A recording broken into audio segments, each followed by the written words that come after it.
যেতে হবে আমাদের প্রিয় বন্ধু বইয়ের কাছে। সুসাহিত্য, স্বকীয় সমৃদ্ধ সংস্কৃতির কাছে না হয় এ জাতি মরুভূমির মরীচিকার আরণ্যে হারিয়ে যাবে।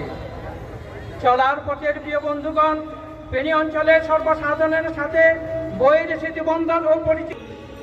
হে জাতির নাবিকগণ, ফেনী সাহিত্য ফোরাম বিশুদ্ধ জাতি গঠনে সঠিক পথেও সন্ধান দিতে বই মেলা প্রতিদিন আয়োজন করছে বিভিন্ন অনুষ্ঠান।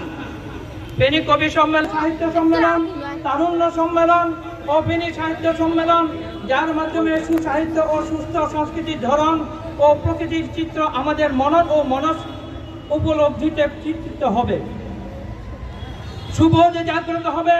তাই আমাদের জীবনকে অংশগ্রহণ করার জন্য আহ্বান জানাচ্ছি। আমার প্রিয় ফেনীভাষী, আমার প্রিয় ফেনীভাষী, শিক্ষা, সাহিত্য ও সংস্কৃতির কেন্দ্র হলো আমাদের ফেনী। ফেনী একটি সমৃদ্ধ অঞ্চল ও বাংলাদেশের অত্যন্ত গুরুত্বপূর্ণ উন্নত একটি জেলা। প্রাকৃতিক সৌন্দর্য, অর্থনৈতিক অবকাঠামো, ধর্মীয় আবহ, সামাজিকতা ফেনীকে গড়ে তুলেছে ঐতিহ্যবাহী প্রীতি ও ভাতৃত্বের অনন্য ইতিহাস রয়েছে ফেনীর। এই ফেনীকে বিশ্ব দরবারে তুলে ধরা, ফেনীর ইতিহাস ঐতিহ্য রক্ষা করা, আগামীতে আরো উন্নত করা আমাদের কর্তব্য।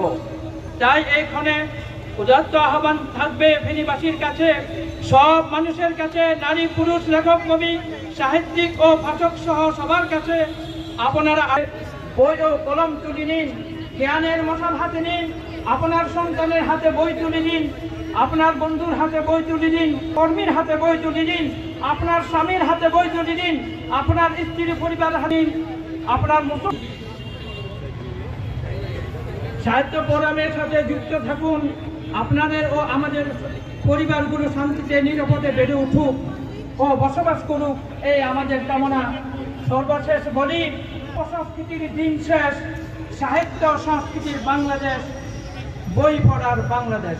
আসসালামু আলাইকুম ওয়া রাহমাতুল্লাহি ওয়া বারাকাতুহু।